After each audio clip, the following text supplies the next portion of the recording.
tekun panjang ayo kuas dan sumat meringan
Watekira gondol tarung katone kang Bantawala.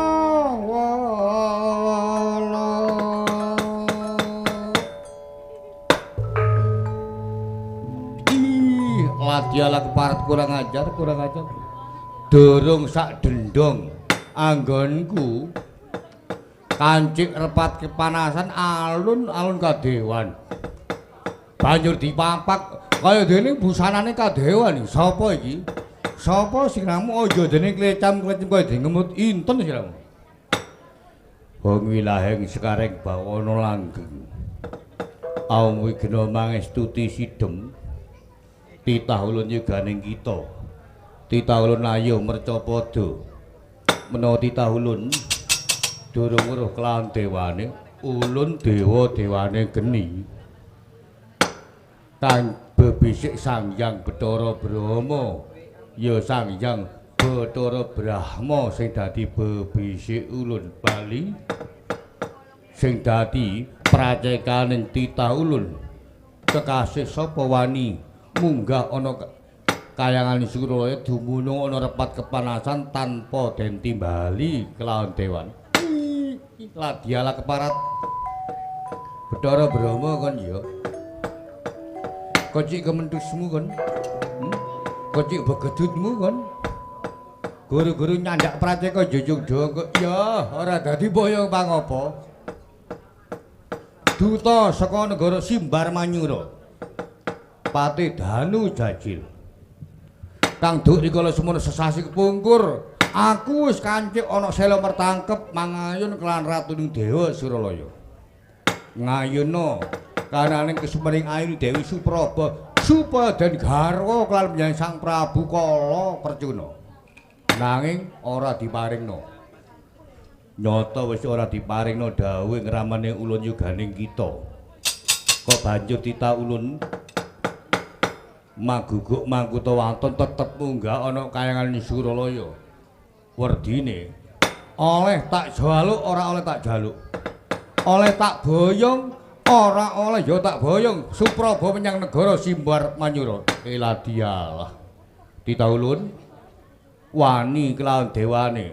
Apamu sing tak wedeni? Lakon guntur daon londot kuwandamu. Titah ulun kanane yugane kita ana repat kepanasan kene jiramu. Wah, mara tangan dewa iki.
Iladialah keparat Bromo kon ya sunteken ngelmumu sunteken kasodebyanmu iso ngasana jurine patih Danu Jajil kelakon tak sembah ider-idermu Bathara Brawa babyalas ya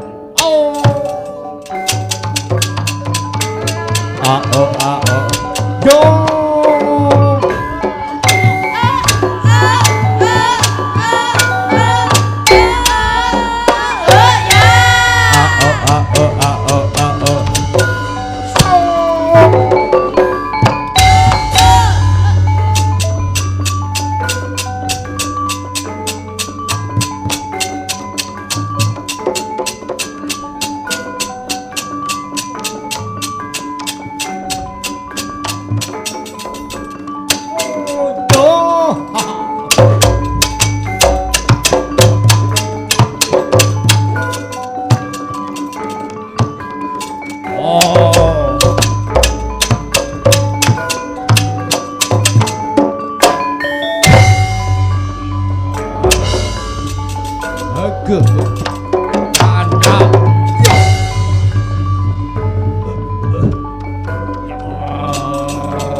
mati ana kene siramu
kang mantun durin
Jangganira ke bondir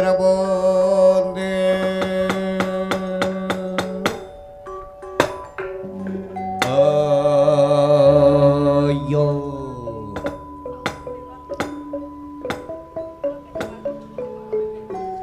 Patih Danu Jajil ingkang sampun ngawontenaken panca bakah ulang arus kelawan Dewa Suralaya. Gagasane Patih Danu Jajil mung kanane dewa siji sing tak dedhebi aku nganti kalang kabut kaya ngene. Kamangka dewa iku akeh cacahe. Lah nek nganti aku dengser kaya ngapa Wadyabala Simbar Manyura liyane sing ana mburi iku. Apa gak tambah kaya dene timun ketiban duren musuh dewa Suralaya.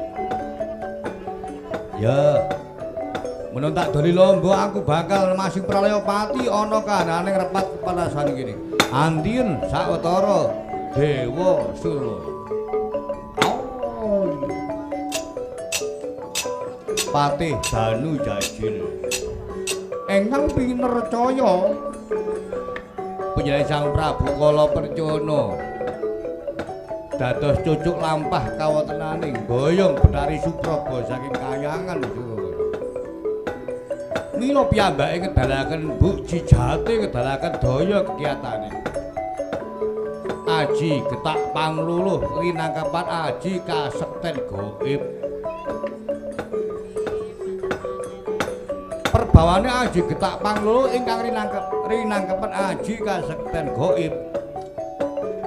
Mila kedhik dogane Najanta Dewa Suralaya nampi perbawane aji getak pangluluh kasekten gaib. Ingkang pinuju ngemel aji getak pangluluh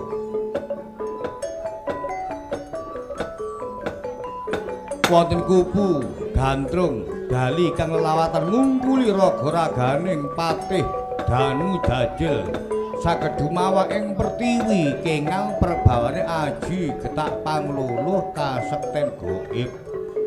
Sigra rinapal aji mantranira. Bismillahirrahmanirrahim. Kundat niat ingsun angrapal ajiku aji getak pangluluh kasekten gaib. Duh pangucap aku njaluk rasa.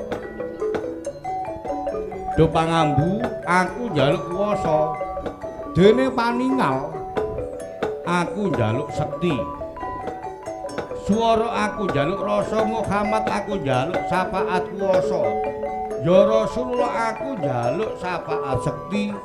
Ya aku sejatining Gun kang tansah rineksenan malaikat 44. Rinekson awakku rina kelawan wengi. Selumun selamat.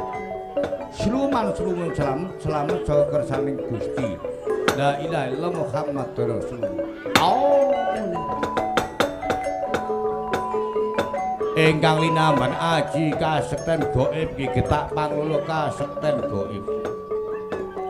Gedhekaken daya kekiyataning Patih Danu Jajil. Saknalika perbawane aji kasekten gaib, keringat digleweran sak jagung-jagung gedene. Dudupi kawontenaning Dewa Suraya den petak kadulu katon sak mrica jinumput Dewa Suralaya.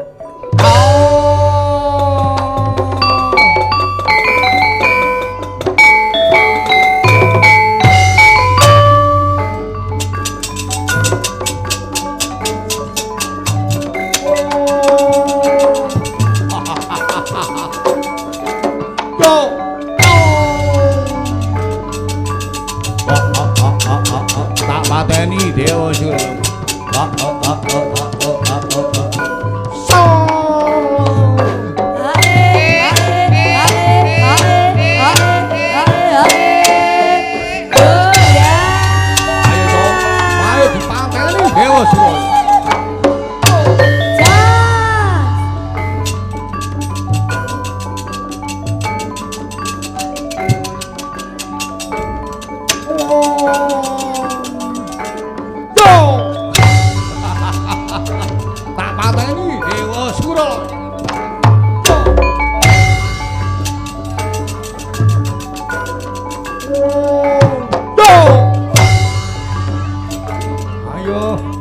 Kita saka hewan sirang.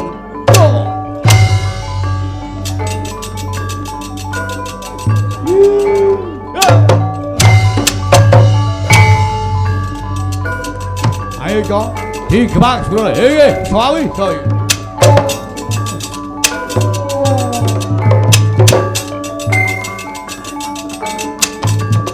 Digebak Suralaya, coy. Yo.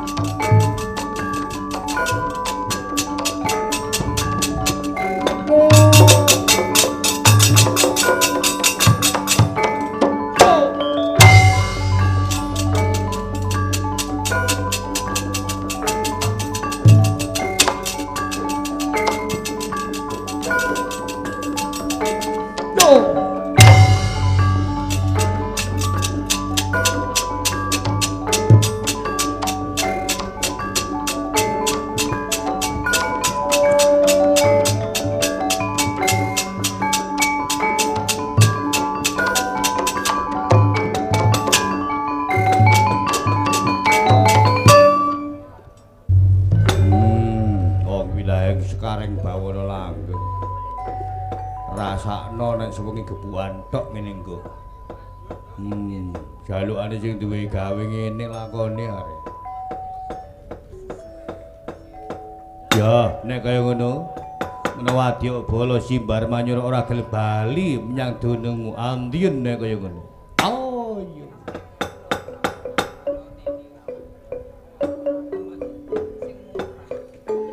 Sangjang Bathara Brahma nggih Sangjang Bathara Brahma.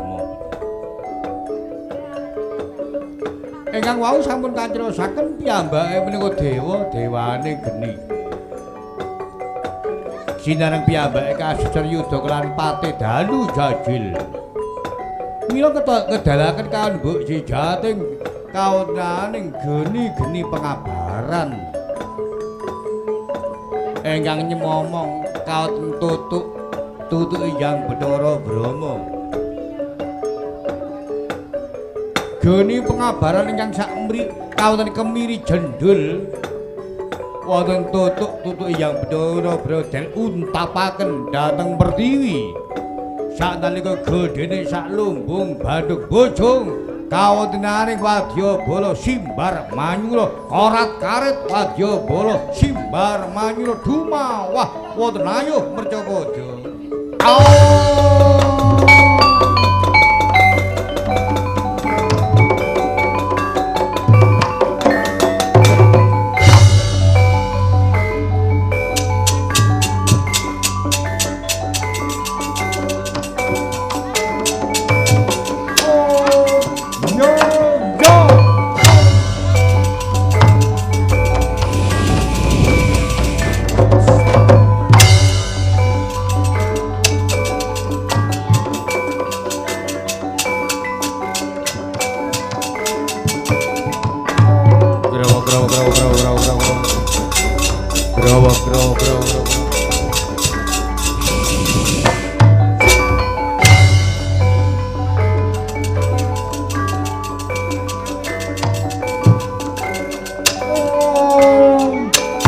maju to, maju to.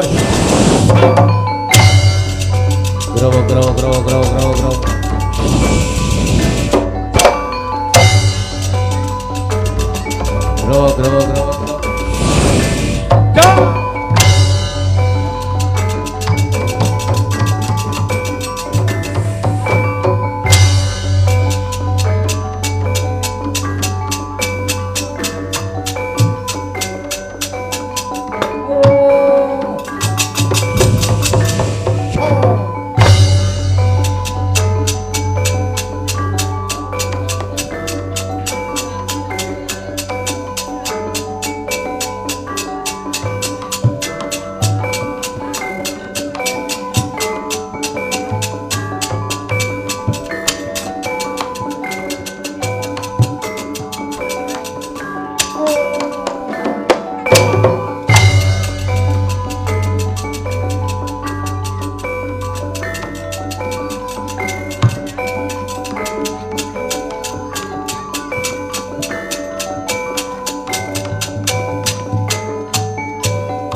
bergenjong wak bong waru doyong ditegur wong.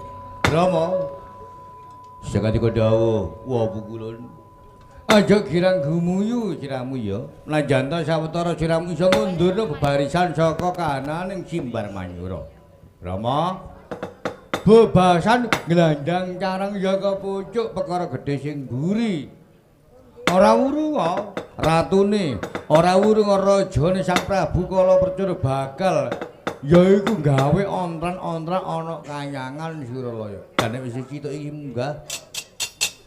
Sang Prabu Kalapercuna iki sing wis padha munggah ana Suralaya diri pribadi. Ora ana dewa sing bakal menang musuh Kalapercuna. Mula lamun ta ana wadyabala sing maju ana palagan.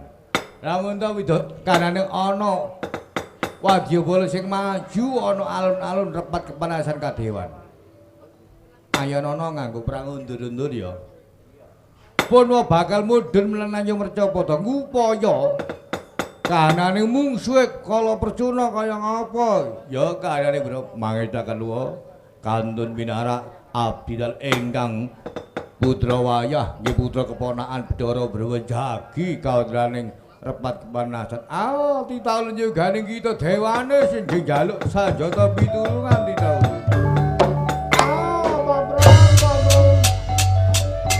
Bergenjong wak pong wak. Cepet mau ngelawan.